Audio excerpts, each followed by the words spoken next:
Halo guys, masih rame, masih viral, masih hangat-hangatnya kasus penganiayaan yang dilakukan oleh Mario dan Satrio ya, 20 tahun, anak dari seorang pejabat pajakan, Rafael Alun Trisambodo, terhadap Kristalino David Ozora alias David 17 tahun, seorang anak dari pengurus GP Ansor. Jadi masih kita sorot dalam beberapa hari ini ya, minggu terakhir inilah. Nah, akibat penganiayaan yang dialaminya kemudian David menderita luka serius di bagian otak dan terbaring koma selama beberapa hari ini. Polres Jakarta Selatan sudah menetapkan Mario Dandi sebagai tersangka dan kemudian menahannya. Di dalam pengusutan kasus ini ya salah satu teman pelaku, Sen Lukas 19 tahun juga kemudian menjadi tersangka. Nah, eh, jerat hukum apa yang disangkakan kepada mereka yang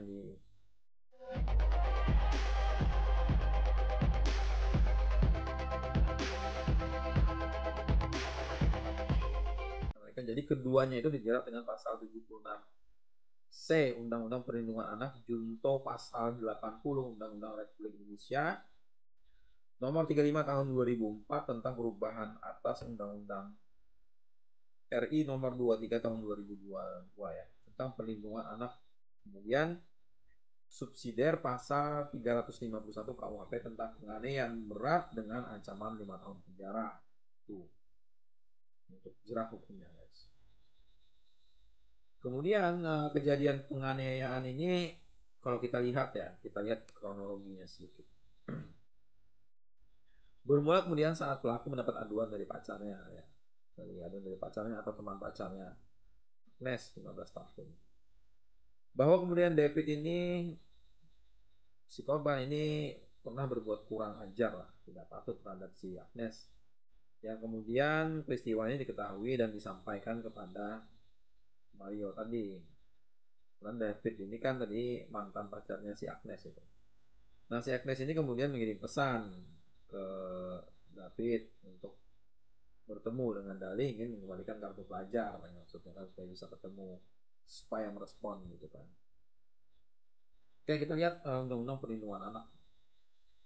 Kalau kita lihat di pengaturan pasal 13 ayat 1 Undang-Undang nomor 23 tahun 2002 tentang perlindungan anak atau Undang-Undang Perlindungan Anak gitu ya. Sebagaimana telah diubah oleh Undang-Undang nomor 35 tahun 2014 tentang perubahan atas Undang-Undang nomor 23 tahun 2022 tentang perlindungan anak atau Undang-Undang nomor 35 tahun 2014 yang menyatakan bahwa setiap anak selama dalam pengasuhan orang tua, wali, atau pihak lain manapun yang bertanggung jawab atas pengasuhan itu berhak mendapat perlindungan dari perlakuan satu diskriminasi, kemudian eksploitasi baik ekonomi maupun seksual ya, kemudian penelantaran, kekejaman, kekerasan dan penganiayaan, ketidakadilan dan perlakuan yang salah lainnya. Jadi menurut jurisprudensi yang dimaksud dengan kata penganiayaan itu adalah sengaja menyebabkan perasaan tidak enak atau penderitaan, rasa sakit atau luka.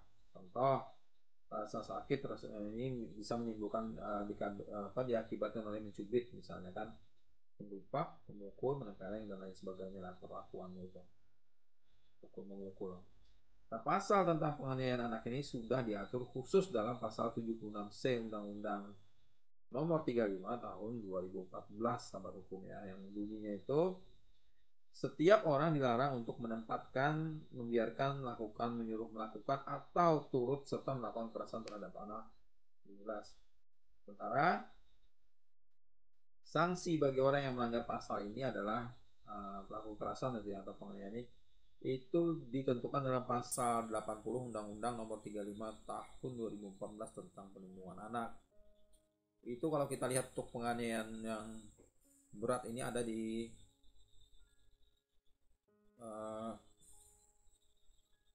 ayat 2-nya.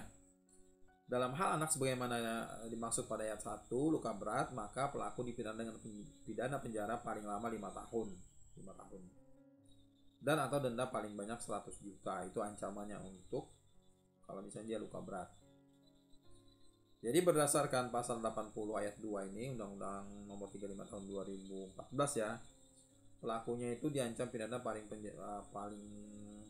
terlama itu 5 tahun dan atau denda paling banyak 100 tahun. Contoh kasus nih, kalau kita lihat contoh kasus ya, ada di putusan Pengadilan Negeri Padang Sidempuan nomor 89 ya, itu terdakwa melakukan penganiayaan terhadap saksi korban.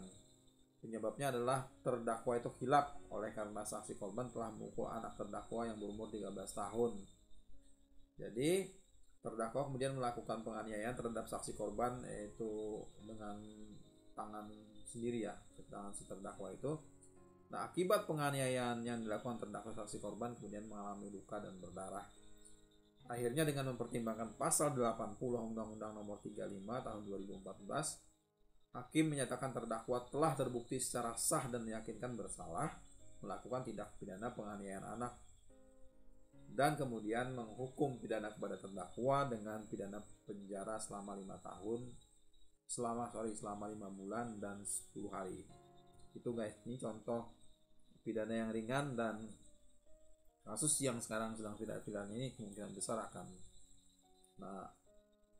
penganiayaan berat ya, karena polisi juga sudah menjerat dengan pasal 76C Undang-Undang Perlindungan Anak, kemudian disubsidiar ke pasal 351 KUHP.